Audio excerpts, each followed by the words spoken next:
Hello students. आज हम optics में एक और इंटरेस्टिंग टॉपिक डिफ्रैक्शन की बात करने जा रहे हैं, जिसको हिंदी में हम कहते हैं विवर्तन। ये डिफ्रैक्शन क्या है? डिफ्रैक्शन जो इलेक्ट्रोमैग्नेटिक वेव होती हैं, विद्युत चुंबकीय तरंगे जिसको कहते हैं, या मैकेनिकल वेव मीन्स यांत्रिक तरंगे, इनकी ही एक प्रॉपर्टी को रिप्रेजेंट करता है। मैकेनिकल वेव का एक बहुत अच्छा एग्जाम्पल हमको मालूम है, साउंड वेव।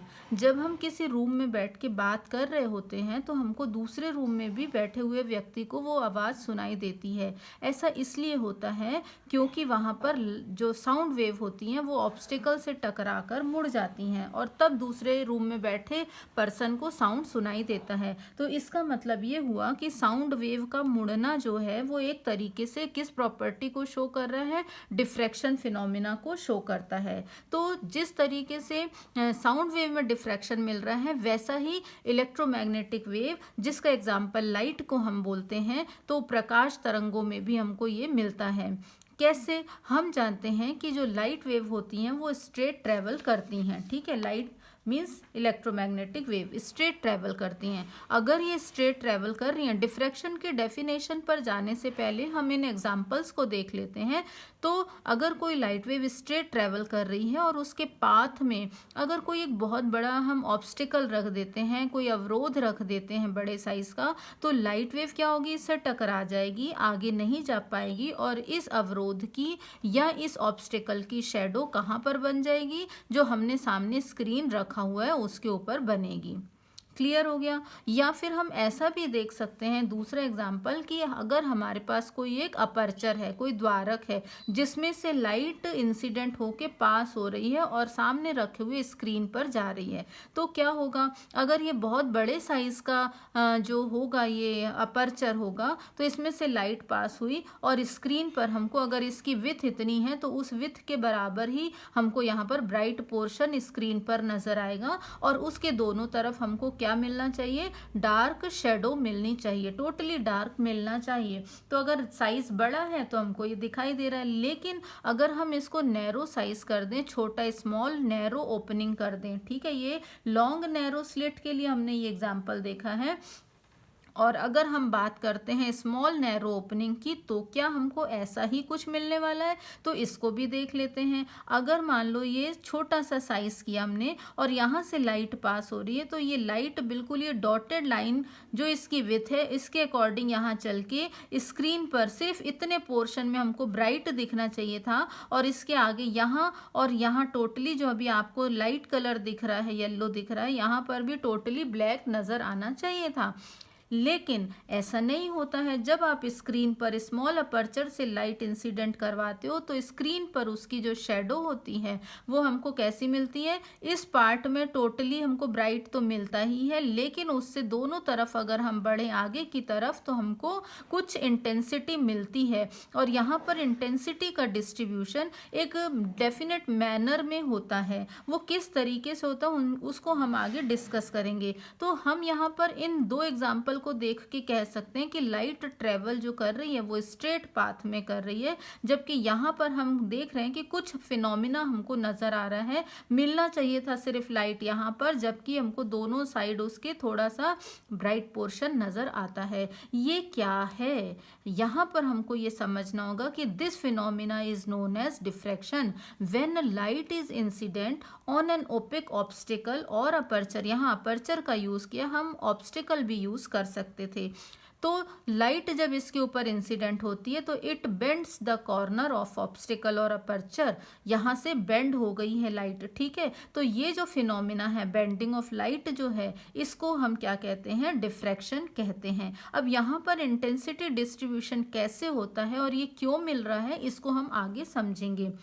अब होता क्या है कि ये जो ऑब्स्टिकल है इसका जो साइज़ है या अपर्चर जो हम यूज़ कर रहे हैं इसका जो साइज़ है, जब ये साइज़ ऑर्डर वेवलेंथ के 10⁻⁻⁶ मीटर का होता है तब हमको ये डिफ्रैक्शन फिनोमिना मिलता है। इन तीनों से हमको ये समझ में आया है ना। यहाँ पर जो वेव इनका जो अपर्चर है या इनका जो साइज़ है वो बहुत बड़ा है, इसलिए हमको डिफ्रैक्शन फिनोमिना यहाँ नज़र नहीं आ रहा है, लेकिन यहाँ पर साइज़ छोटा हो गया, ये वेवलेंथ के ऑर्डर का है है, इसलिए हमको डिफ्रैक्शन फिनोमिना मिलता है। क्लियर हो गया बेटा? तो अब ये डिफ्रैक्शन क्या और किसी में भी मिलेगा? तो डिफ्रैक्शन हमको साउंड वेव में मिलता है, ये हम समझ चुके हैं। इलेक्ट्रोमैग्नेटिक वेव में मिलता है, जैसे कि लाइट हो गई या एक्सरे हो गया या गामा रे हो गया। और इसके अलावा डिफ्रैक्शन आपको और किस में मिल सकता है? Very small moving particle such as atom, neutron, electron, जबकि इनके साथ में कोई वेव लाइक पैटर्न भी ट्रेवल कर रहा होता है, वहां भी डिफ्रैक्शन फिनोमिना हम देख सकते हैं, जिसको हम आगे नेक्स्ट क्लास में पढ़ेंगे। ठीक है, अब होता क्या है कि इसके कुछ हम एक्सपेरिमेंट करके देख लेते हैं कि बेंडिंग ऑफ लाइट होता क्या है। ठीक है, किस तरीके से हमको मिलता है। तो बेटा इसका एक बहुत अच्छा एग्जाम्पल है कि अगर आपके पास कोई ग्लास प्लेट है, आपने उसको धुएं से काली कर दी और फिर आपने क्या किया, उसको एक स्ट्रेट लाइन, जैसे मान लो आपके पास ये ग्लास प्लेट है और इसको आपने धुएं से पूरा ब्लैक कर दिया और फिर इसके ऊपर एक स्लिट बना दी। ठीक है, अब इस स्लिट में यहाँ पर आप स्लिट से दूसरी तरफ आपने क्या रखा, फिलामेंट रखा हुआ है और उस फिलामेंट को आप देख रहे हो। ठीक है, अब फिलामेंट देखने पर आपको क्या नजर आएगा, कुछ फैला हुआ सा नजर आएगा। और जब वो फैला हुआ दिखेगा तो उसकी इंटेंसिटी भी जो होती है वो अल्टरनेटिवली क्या होती है, डिक्रीजिंग ऑर्डर में मिलती है, और कुछ अन्य और भी कुछ फिलामेंट आपको उसी ऑर्डर में दिखने लगते हैं। तो ये क्यों ऐसा होता है, ये डिफ्रैक्शन की वजह से होता है। इसके अलावा एक एग्जांपल डेली लाइफ में आप और भी देखते हैं कि जैसे आपके पास कोई पतला सा रुमाल है, वो आंख के पास रख लिया आपने, और कहीं दूर से आती हुई लाइट को अगर आप देख रहे हो तो आपको बहुत सारे छोटे छोटे छोटे वहां पर क्या होल दिखाई देने लगते हैं, और उनकी इंटेंसिटी भी डिक्रीजिंग ऑर्डर में आपको चारों तरफ दिखाई देती है। तो ये सब क्या है, डिफ्रैक्शन फिनोमिना है। इसी को अगर हम देखें प्रैक्टिकल करके, तो यहाँ पर एक बहुत आसान सा प्रैक्टिकल हम कर रहे हैं, जिसको हम कहते हैं सीधी कोर पर विवर्तन, diffraction at a straight edge. अब यहाँ पर इस डायग्राम को आप ध्यान से समझना, होता क्या है डिफ्रैक्शन का। सबसे पहला एक्सपेरिमेंट जो हम देख रहे हैं, तो यहाँ पर क्या है, हमने एक स्ट्रेट एज रखा हुआ है। ठीक है, यहाँ सोर्स है और ये स्क्रीन है। अब ध्यान दें, सोर्स से लाइट ऑल डायरेक्शन में निकल रही है ये।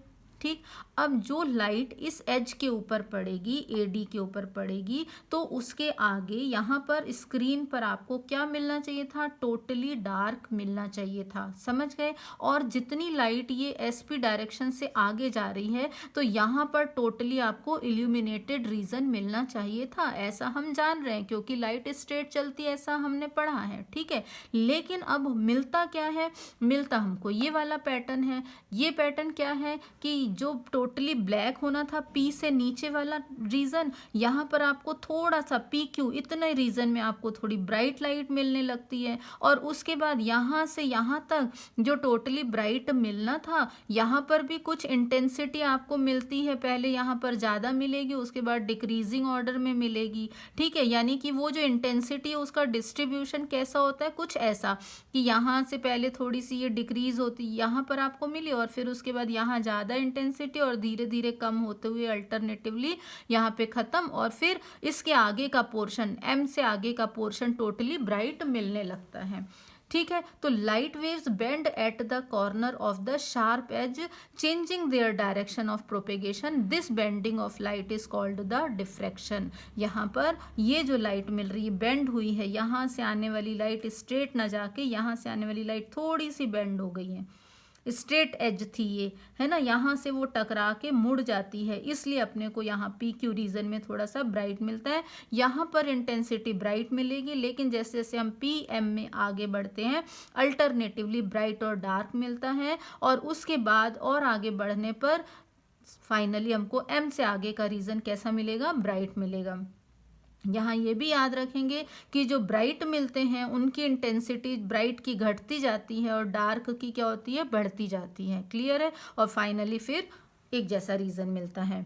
इसके अलावा एक एक्सपेरिमेंट हम ये भी देख सकते हैं, जैसे ये अभी हमने किस पर देखा, स्ट्रेट एज का। अगर हम देखें कि हमारे पास कोई सर्कुलर अपर्चर है, वहाँ से लाइट अगर पास होती तो डिफ्रैक्शन पैटर्न कैसा दिखेगा। तो सोर्स है, ये अपर्चर ए बी है, स्क्रीन रखा हुआ है सी डी, यहाँ सोर्स से लाइट जब इसके ऊपर इंसिडेंट होगी, ये जो लाइट इंसिडेंट हो रही है, तो यहाँ स्क्रीन पर पैटर्न कैसा मिल रहा है, बीच वाला जो रीजन है यहाँ पर टोटली ब्राइट मिला है, लेकिन सी और डी के पास आपको क्या मिल रहा है, लाइट यहाँ पर ख़त्म हो जानी चाहिए थी डी पर, यहाँ सी पे लाइट ख़त्म हो जानी चाहिए थी, उसके आगे ज्योमेट्रिकल शेडो मिलना चाहिए था, बट बेटा हमको यहाँ पर क्या मिल रहा है, थोड़ी इंटेंसिटी मिल रही है और वो इंटेंसिटी डिक्रीजिंग ऑर्डर में कहीं पर मिल रही है, इंटेंसिटी डिस्ट्रीब्यूशन मिल रहा है हमको, ठीक है, अल्टरनेटिवली ब्राइट डार्क मिलता है और बीच का रीजन टोटली ब्राइट मिलता है। जैसे जैसे हम इस तरफ बढ़ते हैं ये इंटेंसिटी एक जैसी होती जाती है और यहाँ पर इंटेंसिटी डिस्ट्रीब्यूशन पैटर्न मिलता है। ये पैटर्न हमको क्यों मिल रहा है, ये पैटर्न हमको डिफ्रैक्शन की वजह से मिलता है। क्लियर है। जैसे जैसे हम इसके एक्सेस की तरफ आगे बढ़ते हैं तो डिफरेंट डिफरेंट जो इसके एक्सेस पर पॉइंट मिलते हैं वहाँ पर हमको क्या मिलता है, alternatively bright and alternatively dark, और इनके बीच का डिस्टेंस फिर डिक्रीज होता जाता है। जैसे जैसे हम होल की तरफ बढ़ते हैं ब्राइट फ्रिंज जो होती है उसकी इंटेंसिटी डिक्रीज होती है और डार्क फ्रिंज की इंटेंसिटी डिक्रीज होती है, और इस तरीके से हम ये कह सकते हैं कि अल्टरनेटिवली वेरिएशन जो हो रहा है intensity of light outside the geometrical shadow of an obstacle and presence of light with in its geometrical shadow is called the diffraction of light outside और इनसाइड। जो डिफ्रैक्शन का हमको मिल रहा है पैटर्न उसमें इंटेंसिटी डिस्ट्रीब्यूशन हमको मिलता है। क्लियर हो गया। अब ये डिफ्रैक्शन सबसे पहले दिया किसने था, तो 1665 में ग्रिमाल्दी साइंटिस्ट ने डिफ्रैक्शन फिनोमेना स्टडी किया था और इसको एक्सप्लेन करने के लिए उन्होंने किसकी थ्योरी ली थी, फ्रेजनल ने एक्सप्लेन किया उनको, और by the theory of Huygens. ठीक है। अब कैसे समझाया उन्होंने, तो उन्होंने बताया कि from each point of exposed part of the wave front जो सेकेंडरी वेवलेट हैं वो ओरिजिनेट होती हैं, जिसकी वजह से हमको डिफ्रैक्शन मिलता है, which interfere each other, as a result diffraction pattern is obtained. Grimaldi ने हमको दिया डिफ्रैक्शन का फिनोमिना और फ्रेस्नल ने उसको एक्सप्लेन किया, किसको यूज़ करके, हाइगन्स प्रिंसिपल को यूज़ करके। और किस तरीके से एक्सप्लेन किया, उन्होंने बताया कि जितना भी एक्सपोज्ड पार्ट है वेव फ्रंट, लाइट आ रही है, वेव फ्रंट आ रहा है, उसका खुला वाला हिस्सा जो है वहाँ से सेकेंडरी वेवलेट, द्वितीयक तरंगिकाएं ओरिजिनेट होती हैं, उनमें इंटरफेरेंस होता है, इंटरफेयर करती हैं आपस में और डिफ्रैक्शन पैटर्न प्रोड्यूस करती हैं। अब यहाँ पर एक वर्ड मैंने यूज़ किया है वेव फ्रंट, आपको याद होगा, फिर भी इसकी एक डेफिनेशन वेव फ्रंट होता क्या है यहाँ पर रिवाइज कर लेना बेहतर है कि when a disturbance is caused in medium, हमारे पास एक मीडियम है, वहाँ पर अगर कोई वेव ट्रेवल कर रही है मतलब वो वहाँ पर कोई डिस्टर्बेंस प्रोड्यूस कर रही है, तो पार्टिकल उस मीडियम के क्या होते हैं, वाइब्रेट होना स्टार्ट हो जाते हैं, तभी तो वेव बनती है। तो the surface in the medium on which each particle vibrate in same phase is called the wave front. जैसे ये अपन ने यहाँ पर डायग्राम ड्रॉ किया हुआ है, सेम फेज में सारे पार्टिकल जो हैं वो ट्रेवल कर रहे हैं, डिस्टर्बेंस सेम फेज में मिल रहा है, इसको हम कहते हैं वेव फ्रंट। और सेकेंडरी वेवलेट क्या होती हैं, तो हर every point of the medium on a given wavefront is a center of originate new disturbance। इस wavefront में हर point जो है अपने आप में एक नए disturbance को produce करता है, और वो जो नया disturbance होता है, नई wave होती हैं, उसको हम कहते हैं secondary wavelet या द्वितीयक तरंगिकाएं। तो बेटा इसका डायग्राम हम कैसे शो कर सकते हैं, जैसे ये अगर प्लेन वेव फ्रंट है, ओरिजिनल वेव फ्रंट है, ये इस तरीके का चल रहा है और ये पूरी वेव फ्रंट एक चला आ रहा है जो रेड कलर से हमने शो किया है ओरिजिनल वेव फ्रंट। अब यहाँ पर ये हमने उसके पॉइंट ले लिए, ठीक है। अब हर पॉइंट अपने आप में फिर से एक वेव दे रहा है, जैसे ये पॉइंट है तो इसने पूरा एक वेव फ्रंट दे दिया, दूसरा पॉइंट है उसने एक वेव फ्रंट दे दिया, ठीक है। ये तो ये क्या कर रहे हैं, सेकेंडरी वेवलेट प्रोड्यूस करते हैं। ये प्लेन वेव फ्रंट है जो एक नया बार बार एक नया डिस्टर्बेंस प्रोड्यूस कर रहा है लाइक दिस, तो इसको हम कहते हैं सेकेंडरी वेवलेट्स। या फिर अगर हम स्फेरिकल वेव फ्रंट की बात करें तो स्फेरिकल वेव फ्रंट ये है जो ओरिजिनल है और उसमें ये पॉइंट हो गए और ये हर पॉइंट अपने आप में एक नया वेव फ्रंट प्रोड्यूस कर रहा है, जिसको हम क्या कहते हैं, सेकेंडरी वेवलेट कहते हैं। तो नया वेव फ्रंट अब क्या बन गया, ये बन गया, ठीक है। ऐसे यहाँ पर प्लेन में नया वेव फ्रंट आपको ये डॉटेड रेड लाइन मिल रही है, स्फेरिकल वेव फ्रंट में न्यू स्फेरिकल वेव जो वेव फ्रंट होता है जो सेकेंडरी वेवलेट प्रोड्यूस कर रहा है वो ये वाला है। तो तो क्लियर हो गया होगा कि वेव फ्रंट क्या है, सेकेंडरी वेवलेट क्या है। इन दो वर्ड्स को हम यूज़ करेंगे इसमें आगे के टॉपिक पढ़ने के लिए। तो अब क्लियर है कि डिफ्रैक्शन क्या होता है। Diffraction is the bending of light. ठीक है, अब ये डिफ्रैक्शन को दो अलग अलग साइंटिस्ट ने अपने तरीके से एक्सप्लेन किया। तो एक जो है डिफ्रैक्शन वो है फ्रेस्नेल्स और दूसरा डिफ्रैक्शन है फ्रॉनहोफर। दोनों ने किस तरीके से इसको एक्सप्लेन किया ये हम देख लेते हैं। फ्रेस्नेल डिफ्रैक्शन की अगर हम बात करते हैं तो इसमें जो लाइट सोर्स यूज़ करते हैं या जो स्क्रीन यूज़ कर रहे हैं दोनों ही है हमारे पास। ये दोनों को हम क्या करते हैं, एक फाइनाइट डिस्टेंस पर रखते हैं। किस से फाइनाइट डिस्टेंस होना चाहिए बेटा, ऑब्स्टिकल या अपर्चर जो हम यूज़ कर रहे हैं इसको हम ऐसा देख लेते हैं कि हमने ये अपर्चर लगाया या फिर हमने ये ऑब्स्टिकल लगाया। ठीक है, तो दोनों में से हम जिसका भी, सपोज हमने ये अपर्चर यूज़ किया है तो यहाँ पर जो हमने सोर्स यूज़ किया है, सोर्स या फिर जो हम यूज़ कर रहे हैं स्क्रीन, ये इससे इसका डिस्टेंस और इससे इसका डिस्टेंस ये दोनों कैसे होने चाहिए,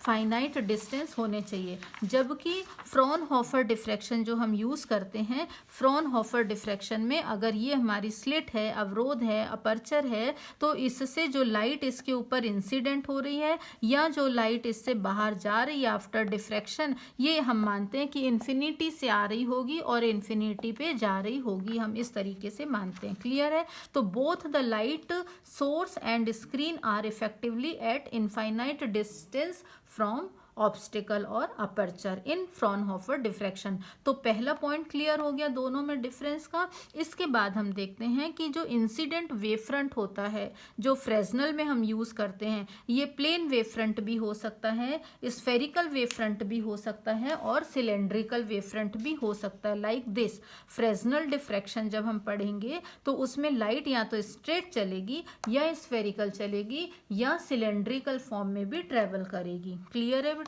या फिर और हम अगर देखें फ्रॉनहोफर डिफ्रैक्शन, तो फ्रॉनहोफर डिफ्रैक्शन में the incident wave front is plane wave front obtained with the help of convex lens. अब प्लेन वेव फ्रंट मिलेगा कैसे, है ना, तो हम यहाँ पर कॉन्वेक्स लेंस का यूज करते हैं।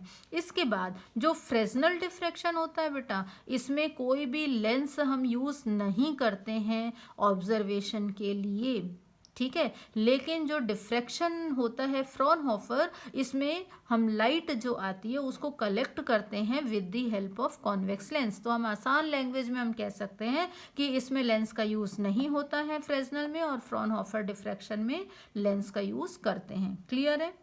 नेक्स्ट पॉइंट पर आते हैं कि फ्रेस्नेल डिफ्रैक्शन जब हम पढ़ेंगे तो इसमें intensity of light at a point is obtained by half period zone method. यानी कि अगर हम कैलकुलेट करना चाहते हैं कि किसी पर्टिकुलर पॉइंट पर कितनी लाइट आ रही है ना, जैसे अगर हम यहाँ पर ये डायग्राम भी देख लेते हैं, यहाँ सोर्स रखा है, सोर्स से लाइट आ रही है और स्क्रीन पर अगर कोई लाइट हमको मिल रही है, तो हम अगर उसकी इंटेंसिटी को कैलकुलेट करना चाहते हैं तो जिस मेथड को यूज़ करते हैं वो हाफ पीरियड जोन मेथड होती है बेटा फ्रेस्नेल डिफ्रैक्शन में, ये आप याद रखोगे। जबकि फ्रॉनहोफर डिफ्रैक्शन में इंटीग्रल मेथड का यूज करते हैं इंटेंसिटी डिस्ट्रीब्यूशन को स्टडी करने के लिए। और लास्ट इसका जो हम बात करेंगे तो डिफ्रैक्शन पैटर्न जो बनता है फ्रेस्नेल डिफ्रैक्शन में, इस बहुत ज़रूरी है, आप इसको ध्यान रखेंगे कि diffraction pattern is the image of obstacle और अपर्चर। मतलब जो डिफ्रैक्शन बन रहा है पैटर्न वो आपको जो आपने ऑब्स्टिकल यूज़ किया है, अपर्चर यूज़ किया है, मतलब द्वारक या अवरोध यूज़ किया, उसका मिलेगा। लेकिन यहाँ पर द्वारक या अवरोध का नहीं, बल्कि वो जो आपने लाइट सोर्स यूज़ किया है ना उसकी इमेज मिलेगी। यहाँ पर सोर्स की इमेज मिलेगी और यहाँ पर ऑब्स्टिकल और अपर्चर की इमेज मिलेगी। इसका जो डायग्राम होता है कुछ लाइक दिस कि यहाँ पर सोर्स है, ये अपर्चर है, यहाँ से ये लाइट ट्रेवल कर रही है, स्क्रीन के ऊपर हमको अपर्चर की इमेज मिलेगी। और यहाँ पर हमने क्या किया, जो जो चीज़ें हम बोल रहे हैं, पहली बात हमने यहाँ पर की थी, इसको आप समझेंगे।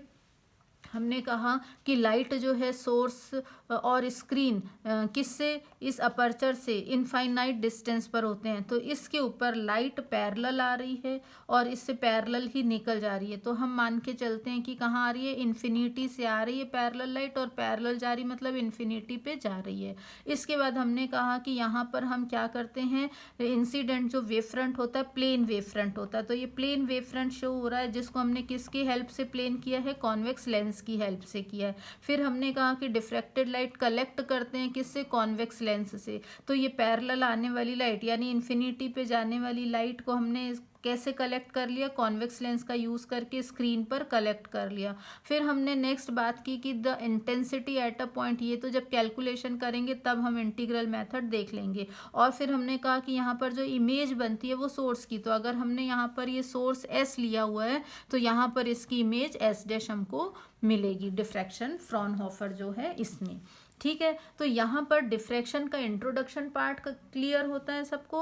अब इसके आगे हम डिफ्रैक्शन फ्रेस्नेल की बात करेंगे कि ये किस तरीके से मिलता है, जिसमें कि हम हाफ पीरियड जोन मेथड क्या होती है इसकी स्टडी करेंगे। ओके, थैंक यू बेटा।